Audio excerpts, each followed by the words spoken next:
kicking a ball and breaking everything in my house and going out in the backyard where I created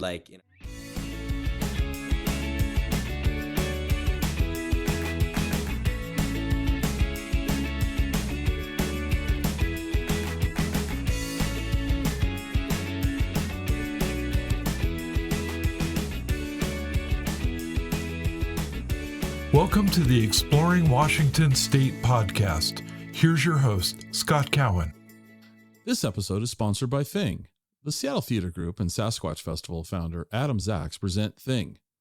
From August 26th through the 28th at historic Fort Worden in Port Townsend, you can enjoy a vast musical lineup, including Jungle, Modest Mouse, Father John Misty, and many more. The Thing Festival features two primary stages overlooking the Puget Sound, not to mention a variety of camping and parking accommodations. You can either book a 1-day or 3-day pass, and kids 12 and under are free, making this an event for the whole family. Come enjoy live music, art, and beautiful Fort Worden with us. To find out all the details, visit thingnw.org. All right, welcome back to this episode of the Exploring Washington State podcast. I'm here with Sam Zizette. Did I say it right, Sam? Please. nailed it. Oh my gosh, I knew it, but I had to ask. No, just kidding. Sam, you're listed as co-founder and GM of Ballard FC. And your bio also says grew up in Wallingford, went to Ballard High, University of Puget Sound. Why don't you take over from there? So Sam, why soccer? Why'd you play soccer as a kid? What got you into this sport? I only ever remember playing soccer, from the youngest age. I was kicking a ball around, whether it was kicking a ball and breaking everything in my house and going out in the backyard where I created, in our small backyard in Wallingford, I created a little soccer training pitch with some goals and things like that. And I would set out cones and I would practice and play in my basement and set up little goals. I was just always either just playing for fun, but also training a lot. I wanted to be a pro. I wanted to be a professional soccer player. So I was always working on that. So let me interrupt you. As a kid, yeah. who'd you look up to as a kid? My dad coached me. He was my first coach, and he coached me until I was 11. So I had that kind of, but then in terms of pro players that I was watching, I remember having this poster on my wall for a player named Ruud van Nistelrooy. He's a Dutch player who played for Manchester United. He was a striker. And I have no idea why. It's one of those things, you're a 5-year-old kid and you're watching a Premier League game up on the TV, and you just pick that guy with the red jersey and you go, that's my player, Ruud van Nistelrooy. And but I that's kind of was my entry point into soccer, right? It was, you had, Fox Soccer Channel, which would play games every so often, and I would watch, and for some reason I got attracted to Manchester United. I'm no longer a Manchester United fan, by the way. Liverpool now. So all right. But I just got into it, and I was just a total, that was everything I wanted to do was play soccer, whether it was, play for my club team or train by myself or play with my friends on the, after school. I was just so into it. And, so I played, I did, I had other hobbies. I, played music and did some other things, but soccer was always kind of the thing for me. It was my main driving force. And so, I knew I wanted to play in college, and I wanted to see how far I could go with the game after college and see where that could take me. And, I had my first coaching experience when I was about 14 or 15 years old, and coaching, 7 and 8-year-olds for a summer camp. And I thought, man, this is so fun. It's so rewarding. It's difficult. It's challenging because these kids are running around like crazy. But I had this moment where you can teach a kid, you're coaching a player and they're struggling with confidence and they're trying to learn. And finally, when they have that breakthrough moment and they're like, wow, I can do this now. There was something so rewarding to me to be able to, it's not just teaching how to kick a ball into a goal, but it's teaching how to believe in yourself and how to find confidence and how to overcome adversity. And I was wow, this is something I want to do for the rest of my life. So at that moment, I was I think I want to be a soccer coach after I finished playing. And so kind of what drove me through college and beyond was to pursue playing to the furthest point I could, but all the while kind of work on my coaching to try to be a full-time coach after I finished playing. And so I went to University of Puget Sound, where I studied exercise science, which I was also wanting to see, hey, maybe there's like some strength and conditioning, personal training components to my life that I could, start working on. So I studied exercise science. I played soccer at the University of Puget Sound, had an awesome time. I was a captain by my senior year. We were a successful team on the field. We won a conference championship, which was really exciting. Got to compete in the NCAA tournament. And, being a Division III player, it is pretty challenging to play professionally because, you've got Division I college athletes, Division II, which automatically on their resume, is going to look like a better player. And so, it was a difficult challenge for me to play at the professional level, but I was able to, go and play a few places, including, for a small team in the south of Spain for 4 months. I ended up coming home and then playing for the Tacoma Stars, which is a professional indoor soccer for 2 years. Okay. And bounced around at a lot of different semi-professional clubs like AFC Ann Arbor in Michigan, the Kitsap Pumas here which were in no longer a club. They're defunct now, but they were in Bremerton, Washington, and a few other clubs. So I kind of had, in a span of almost like 3 or 4 years after I finished college, had played for like 6 or 7 different teams for little 4-month stints. But it was a lot of, moving around, playing the game and chasing it. But I got to meet a ton of amazing people, make friends from around the world, learn a lot about myself, about soccer, about community.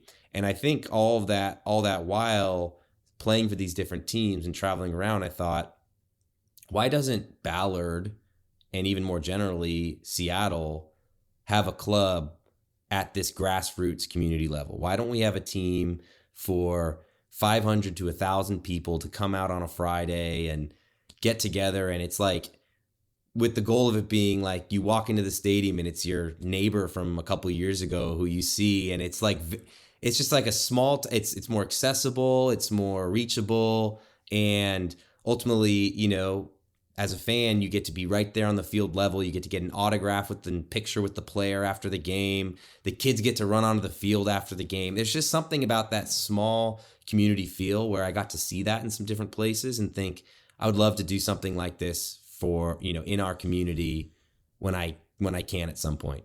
So I was like, maybe in 30 or 40 years, when I'm a lot more settled down, I'll start a club like that. And then I'm working full time for the Sounders in the Camps and Clinics program, helping to put that all together, and I'd done a lot of, other things with my coaching licenses and stuff. And it just, the time was right, when COVID hit, where I was like, we are going to need community more than ever when we can come out of this. So this was like, May of 2020. Okay. And I was like, the time is now to start working on this so that when we can come out of COVID, we can have something to bring community together, something super positive for people to look forward to, for kids to be able to get that childhood experience back of being, and that was like inspiring me to kind of ramp things up. So I got together with Lamar Nagel, one of my friends from the Tacoma Stars, played for the Seattle Sounders for years, super experienced professional soccer player who's played at the highest level, and a really great guy, smart guy. And it's like, hey, I have this idea. What do you think? Like, what, you want to do this thing? And he immediately was like, yes, let's do it, which was like a huge piece to galvanize the project. Okay. So we got working on it. We started working on facility, and we started working on with the league and trying to put all like the kind of bigger picture components together. And let me pause you because I told you on the phone, I know next to nothing. Well, let's just assume nothing because it'll be easier. I don't understand the leagues in soccer. So what I believe, this is what I believe to be correct, and you feel free to correct me, but the Premier League is probably considered the highest league of quality, a caliber of soccer in the world. Would that be accurate? Or is it the Champions League? Which one? That's a good question. So the Premier League would be considered the highest quality individual league. The Champions League takes the best teams from England, Germany, Spain, France, right? And puts them all together. Okay. But Okay, so then Major League Soccer at the U.S. level is not at that overall caliber of play. Was that accurate, or am I out of date information now? Or it's getting better, I believe. No, isn't it? That's it's definitely accurate in general. I mean, it's getting better for sure. Okay. But it's not, it's not there yet. But it's certainly every year is getting a little bit better. So where I get confused is when I hear of a player, Beckham, was playing. Who is he playing for originally back in the? Manchester United and then Manchester United and then Real Madrid. Okay, and then he comes to the Major League Soccer. Mm-hmm. Does he still do those teams? Let's say Real Madrid. Do they still have his rights for that other league? I don't understand how these guys are moving around. I guess that's where I'm getting confused because then they're playing in the World Cup.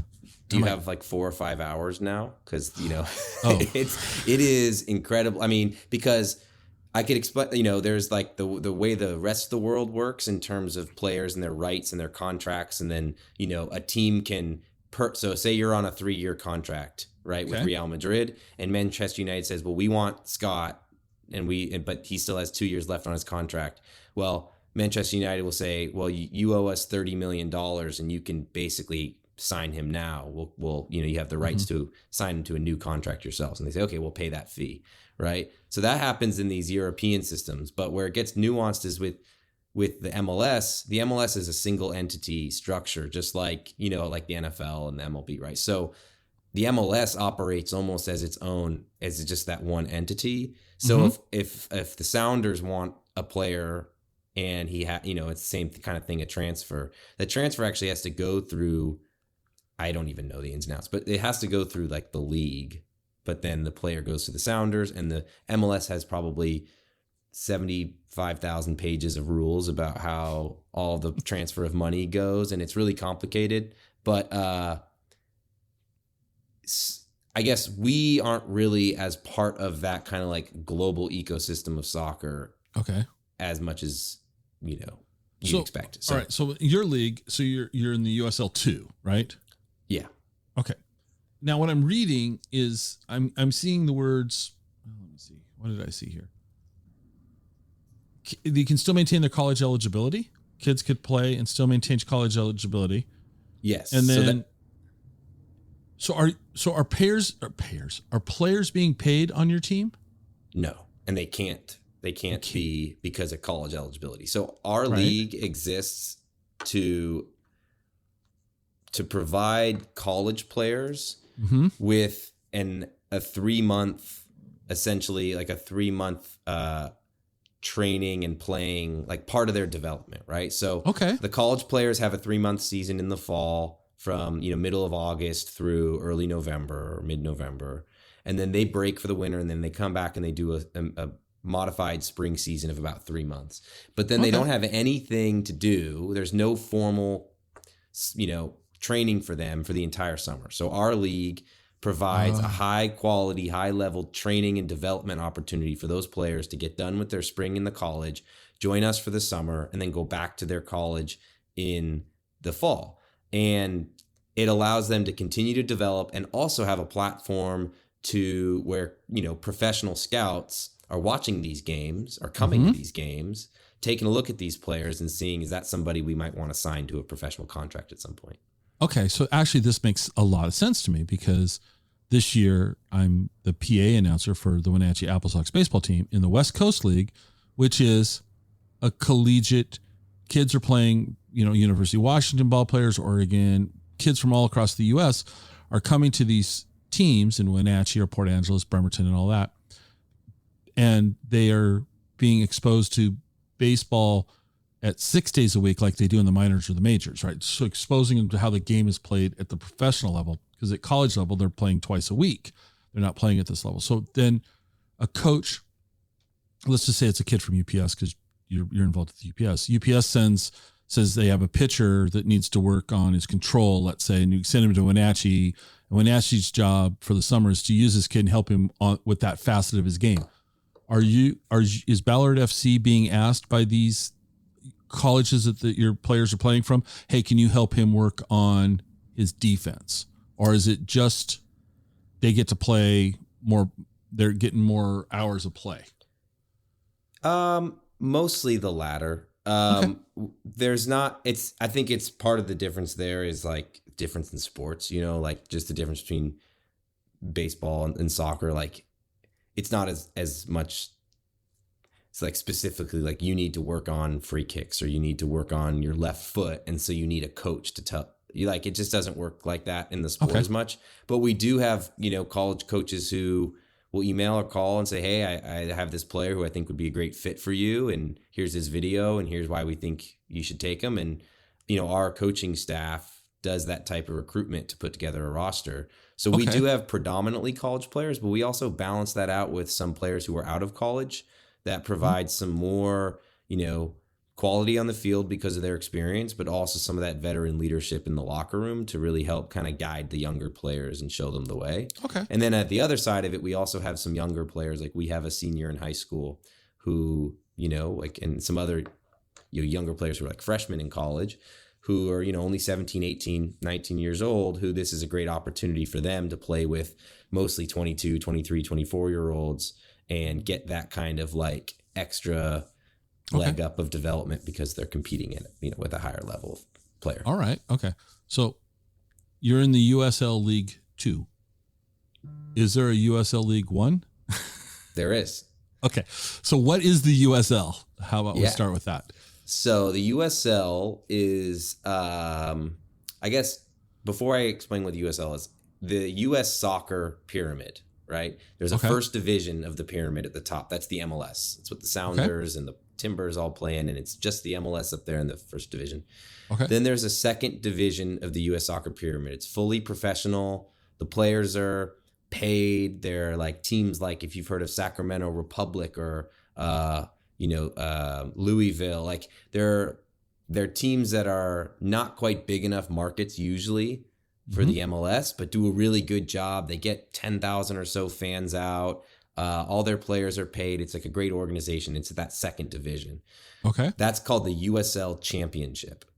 Okay. Then there's the third division, which is USL League 1. So it's similar to the USL Championship, but kind of tamper it down to around 5,000 fans a game.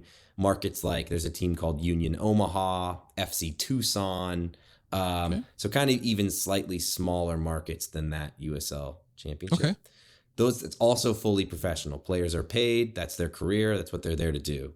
Okay. At the fourth division, it's us at the USL League 2.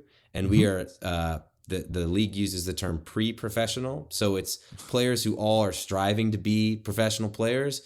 They are mostly NCAA players. And the NCAA rules say that if you're, to maintain college eligibility, you cannot be paid to play the sport.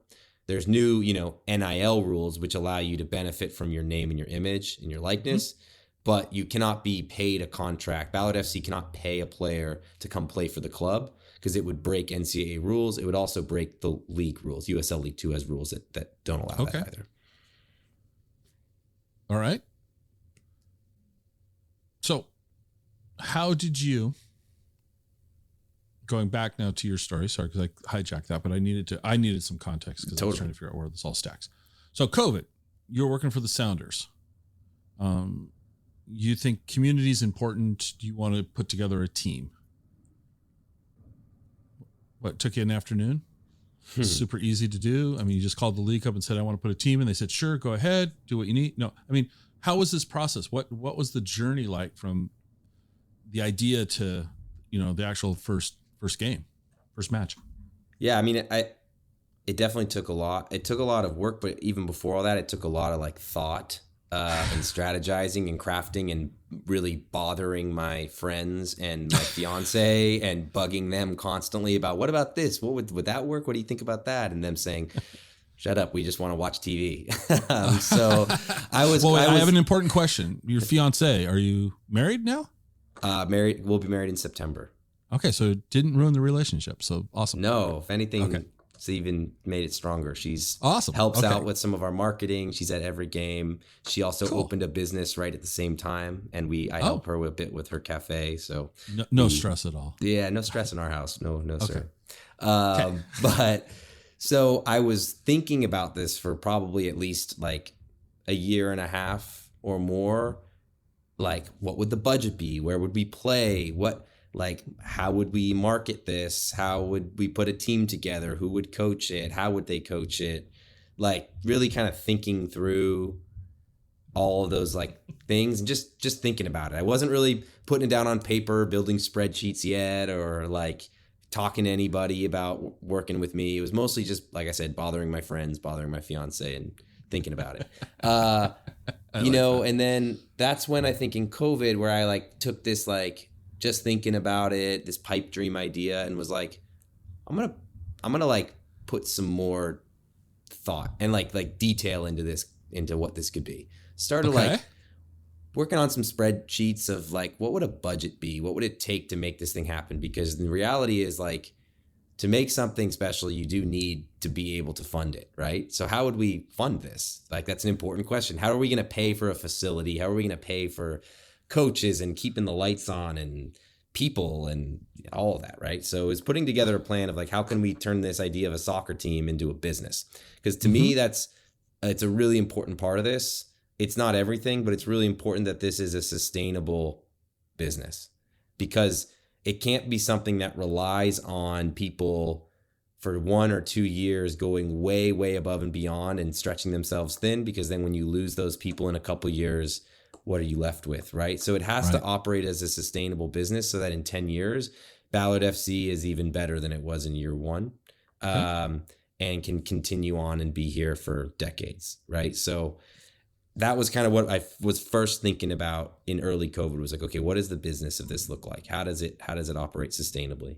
And then it was contacting Seattle Parks about the use of Inter Bay Stadium, because Inter Bay Stadium is a beautiful, 1,200 seat capacity stadium in the heart of Seattle, soccer specific, which means no football lines, which is important for me as a soccer player, but also as a soccer fan. Watching a game on a soccer specific pitch is really important. Looking into how to have a beer garden, and how to make the game day experience fun and memorable and lively. And so that's what I was working on, solo for the first bit, and then, approached Lamar, and Lamar brings a ton of experience in the soccer side of it. So how are we going to build a roster? Who's going to be our coach? How are we going to be successful on the field? Lamar also brings experience with like community impact, social impact. So what are some of the ways that we can benefit the community and provide an experience that is, brings people together and inspires kids and has a net positive impact on the community, right? And then things really galvanized when we were introduced to our third co-founder, Chris Kamer. And Chris is a Ballard High School graduate as well, a bit older than myself. And he, super smart Yale graduate, worked at the intersection of soccer and social impact for 10 years, traveling around the world, working for, nonprofits, specifically using soccer to benefit communities. And just brought a huge wealth of knowledge on, again, the social impact space, but even more so kind of on the startup space and like budgeting and, accounting and finance, raising money and sponsorship. So that when Chris came on board, things really kind of, picked up and got a lot more organized. And Chris really helped to kind of take us to the next level as an organization. And then from there, it's just like, was a lot of work on the marketing and the game day operations side to make sure we're all set and ready to go. But it's been good. I have lots of questions. Game day. How many people does it take to put on a game day?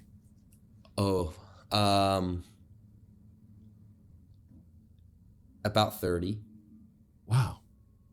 Okay. Or more. Actually, I'm not even thinking about vendors and contractors. It's probably 50. Wow. That's a lot of folks. That's more than I anticipated you were saying. Okay. Well, that's to do it the way we want to do it, which is like, we want to do it we want to do a really good job. Like we want to make sure that there isn't a huge line to get tickets scanned. So instead of having one person scanning people's tickets, we do 3. We don't need to do 3, but that way someone gets into the stadium in 30 seconds instead of 10 minutes, right? And we want to have the beer lines be really short. So we have 3 beer lines instead of 1. We, have 3 food options. And so we stretch it out so that people have a seamless experience. Ah, that's awesome. All right. Let's talk about building a roster and putting together coaches and all of that. Was that a simple process? How did you, for example, your head coach, how did you find that individual? So our head coach actually reached out to us.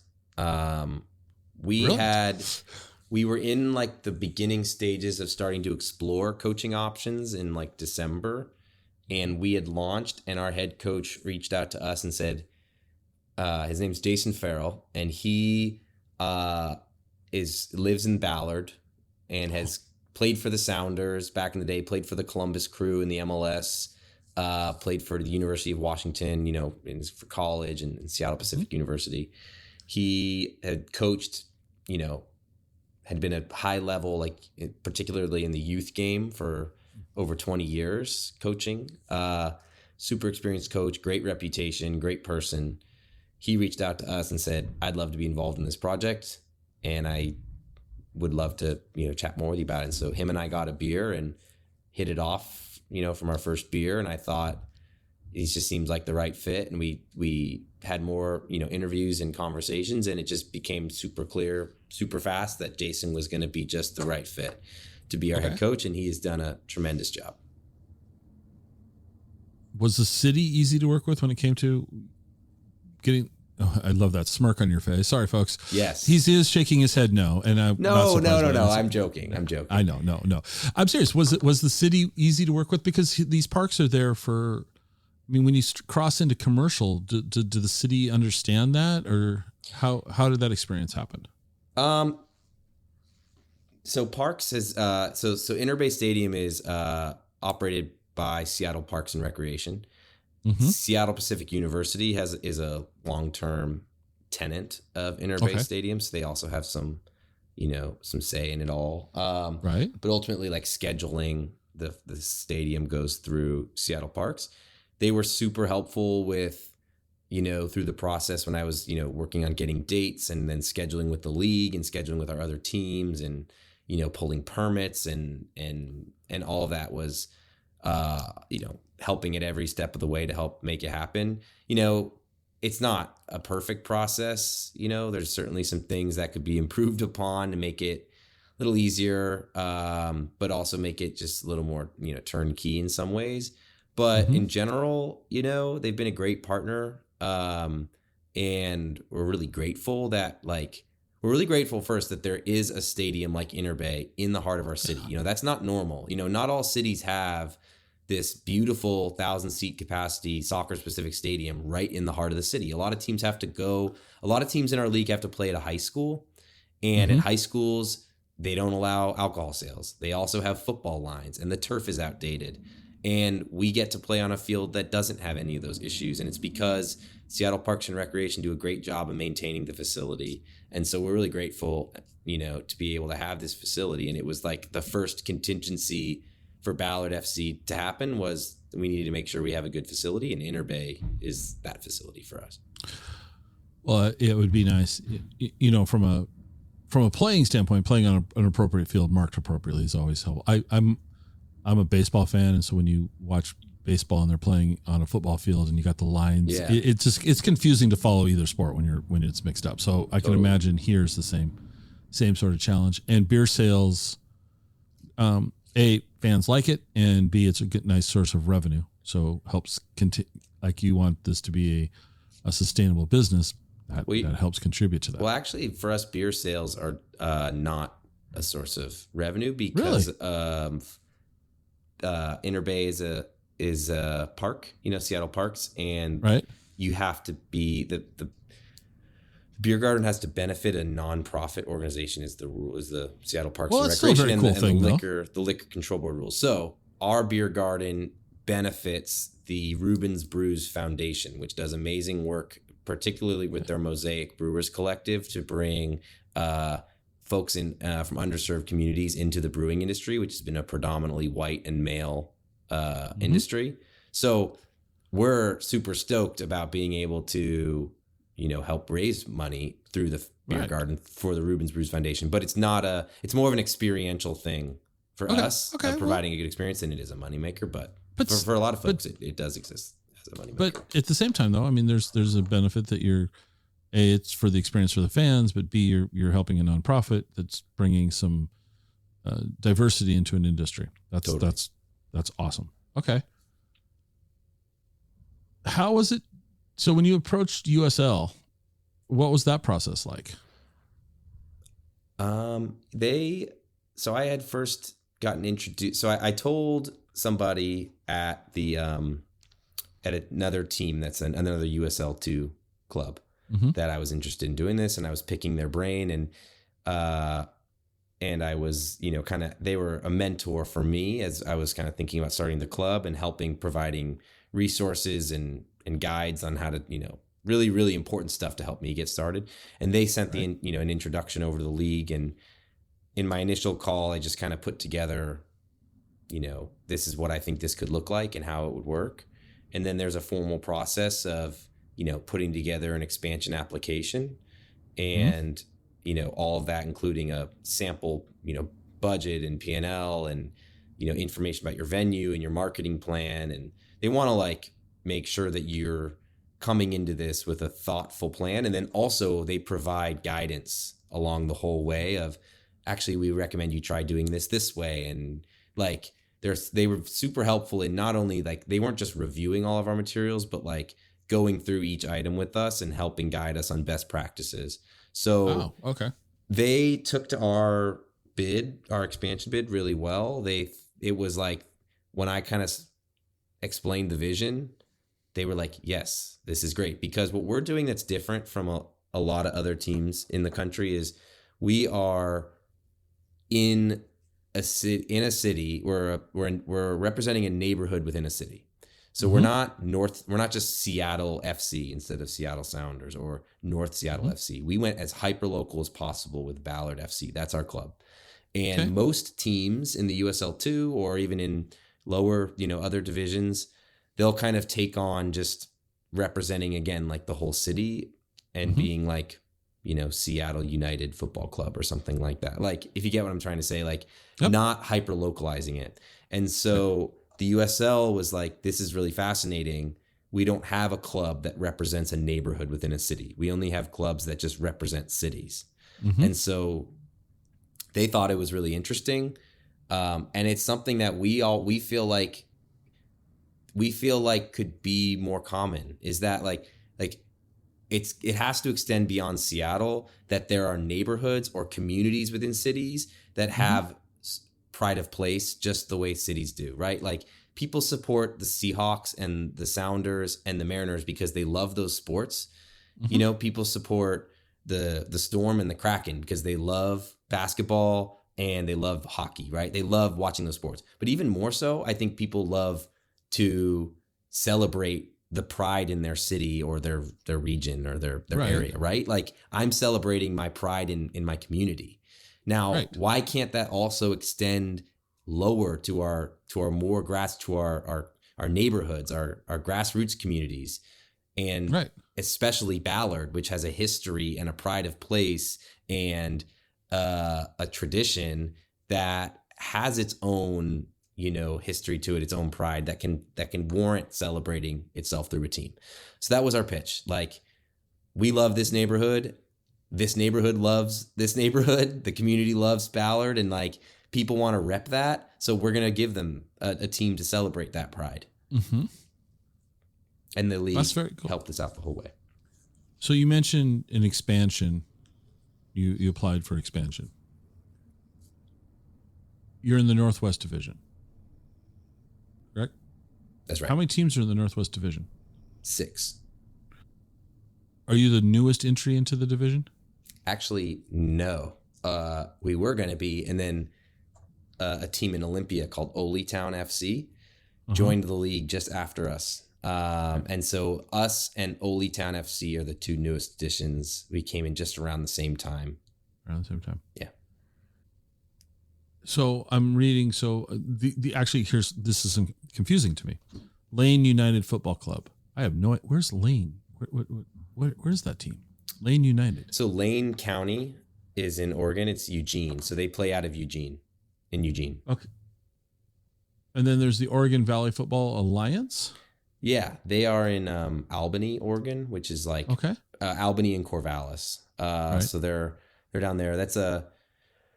They have like a youth club system. Mm-hmm. So, and then this is like their, U23 team of their youth club, but they're And based PDX, I'm guessing, is Portland. Yeah, you got that right. And then the two teams here in Washington, the Ole Town and who's Capital FC? They're based out of Salem. Salem. Okay. Yeah. So it sounds like Oregon got the jump here on us, and Washington's going to catch up.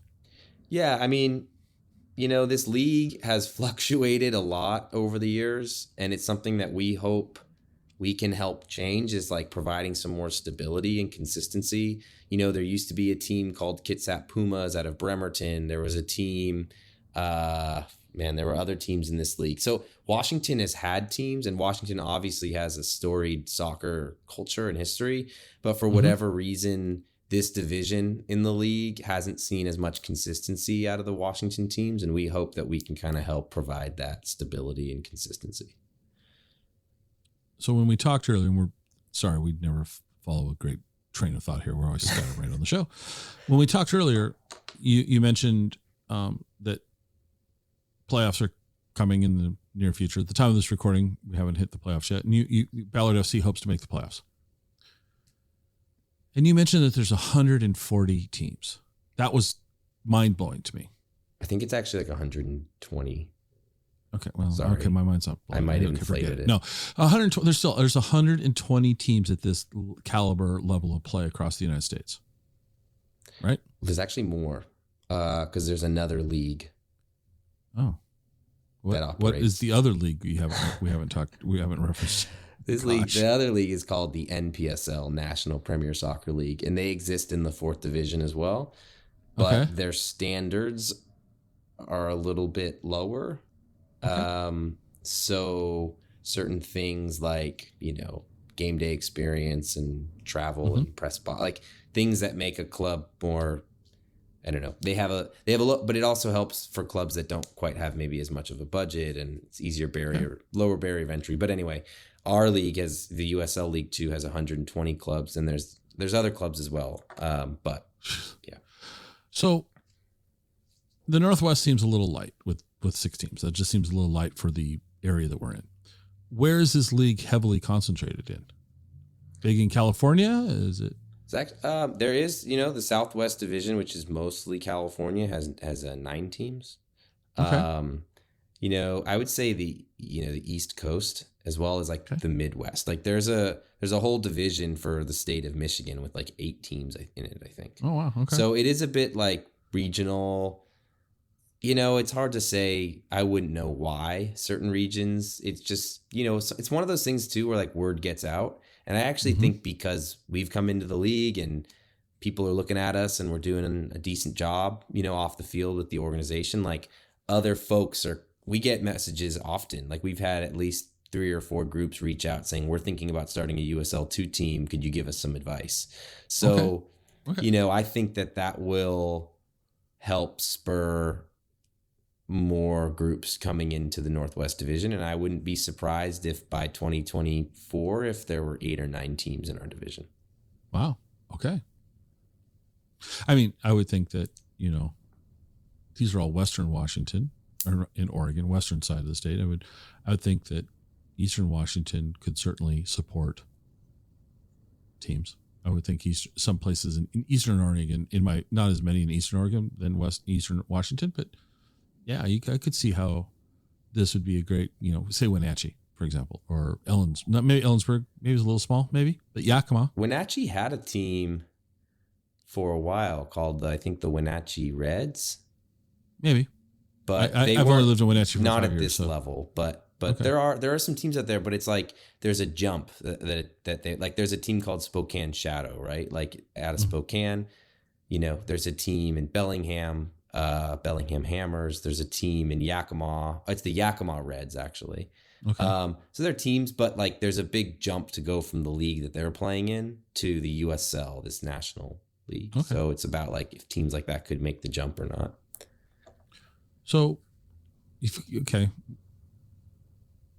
coach approaches you, says, "Hey, I'd like to be involved." You guys sit down, interview. It seems like a good fit.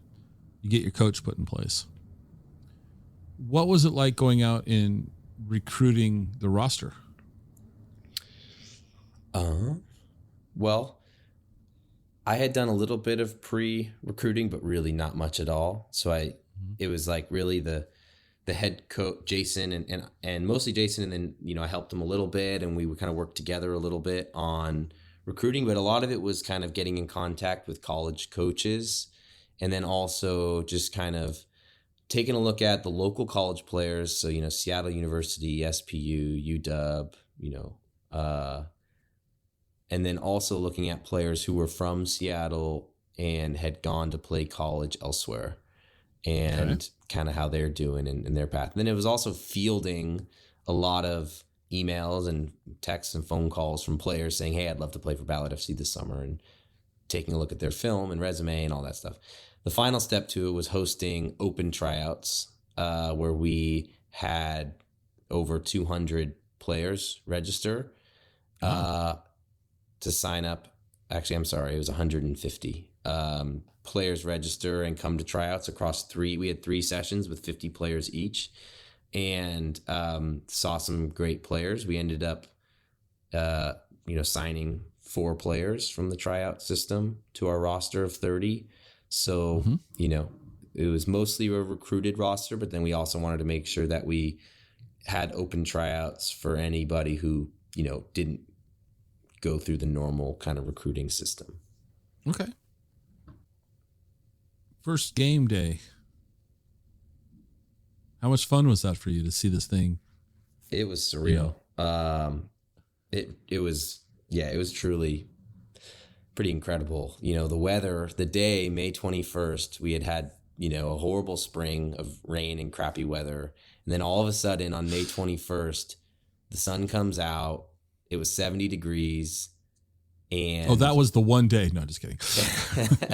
I mean, there was something actually kind of special about it, that we had gone from such crappy weather to this beautiful day where like people were like in a good mood because they were at the first Ballard FC game and it was exciting and, oh, this is such a fun, cool thing. But then also, and we've got this unbelievable weather we haven't had in so long. This is the best day we've had since last summer. Right. So it just was like a beautiful day.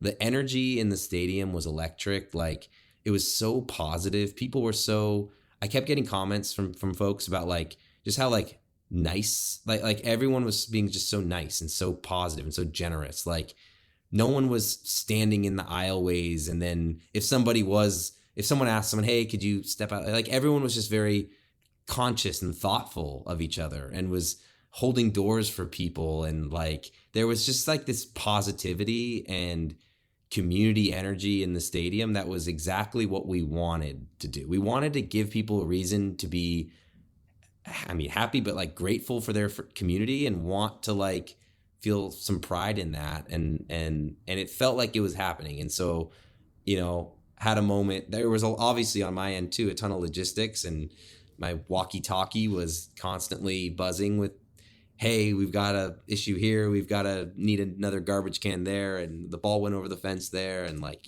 all that stuff. But it was such a positive day. And it also didn't hurt that we won 5-1. So, that was cool. That's going to be my next question. Okay. So you won 5-1. So who scored the first goal in franchise history? The first goal in franchise history. Oh my God. I remember. Oh, it was Declan McGlynn. He is he's a number 22. He's a Seattle U player, really, from Kirkland, Washington, and it was a free kick. So he got fouled around 22 yards out of the, away from the goal, and he sets the ball down for a free kick. And if you know soccer well enough to know, like, there's like 5 players kind of line up to block the ball. They're allowed. That's what I've seen on Ted Lasso. So okay, that's what I know. Perfect. So it's a Ted Lasso style free kick. Stadium is watching with bated breath because it's like 35th minute into the game. It was kind of an even game until that point. He steps up, perfectly strikes the ball up and over the wall of players. So there's like 5 or 6 of the players in the other team lined up to block the ball. The goalkeeper's on kind of the other side of that on the goal line. So it goes perfectly up and over the wall, comes down into the side net of the goal. Goalkeeper can't quite get over in time. And the stadium just erupted with energy and cheering. And it was special. It was an amazing. Awesome. Yeah, All right. It was a great way to kick off the first goal in club history. Okay. So you won 5-1. How many matches have you played this season so far?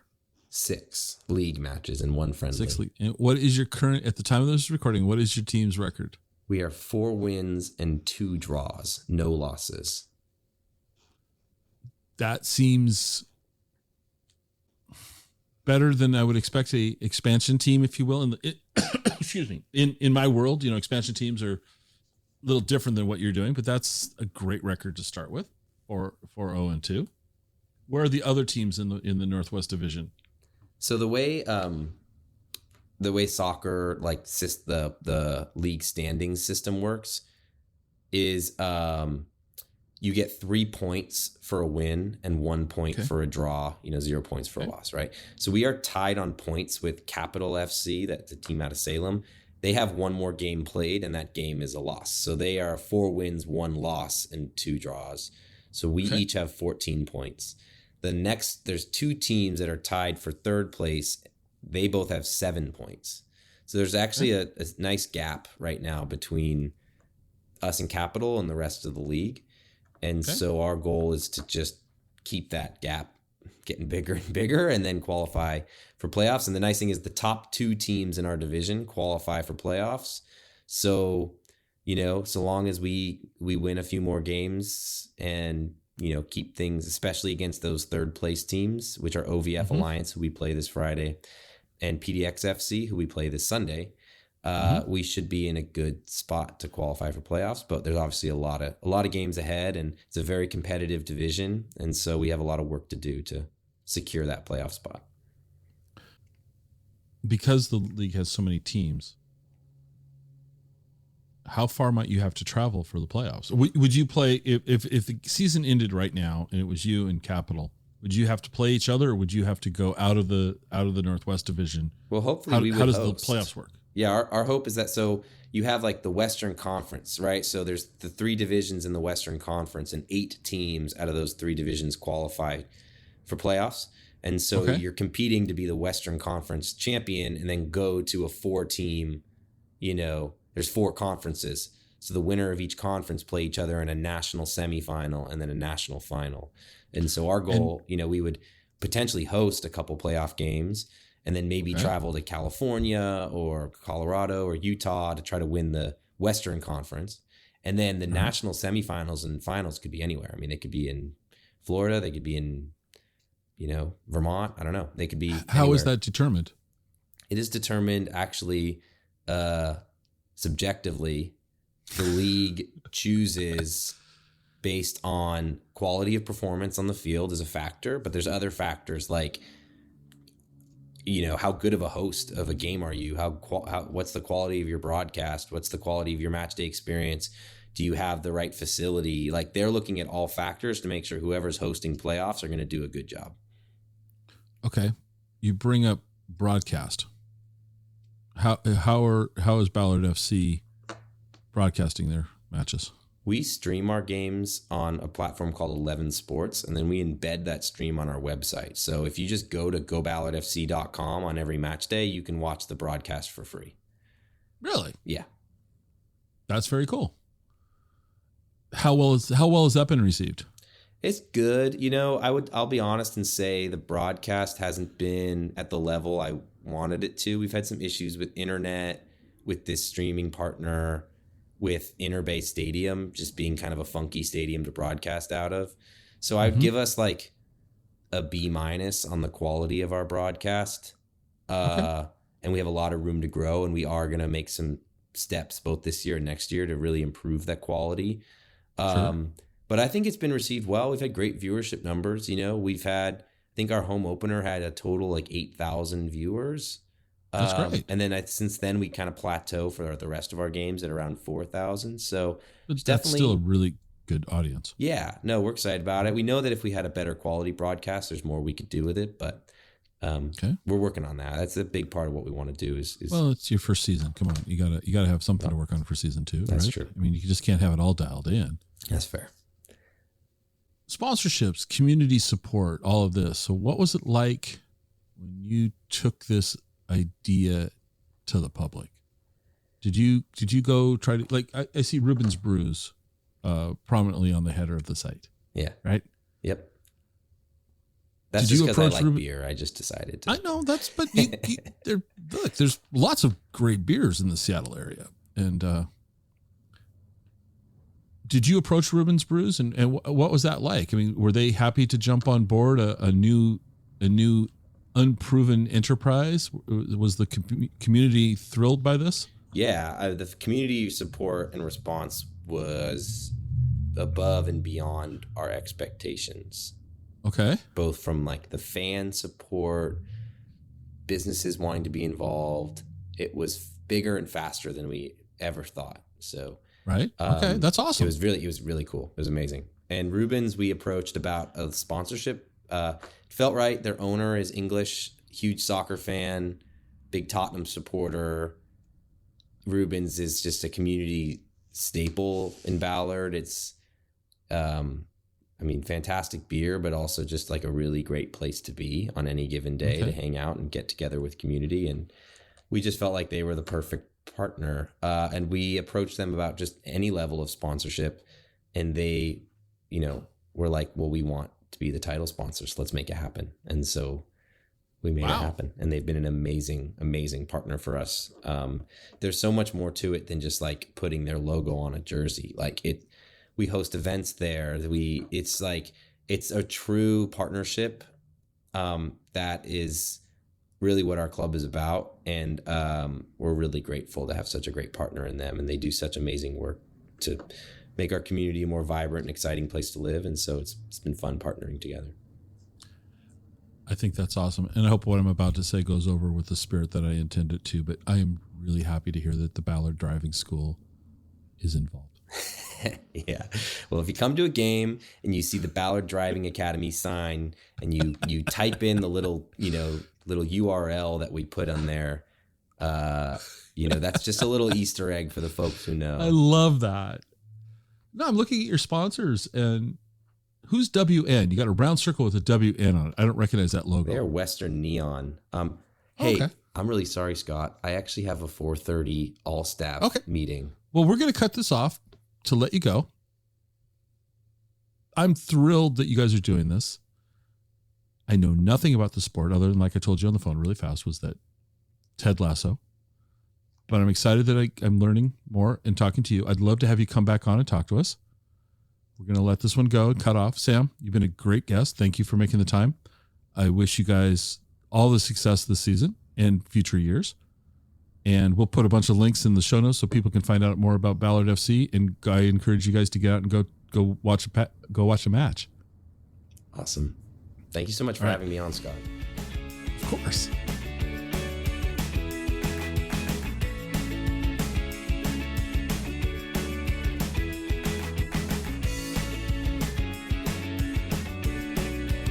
Join us next time for another episode of the Exploring Washington State podcast.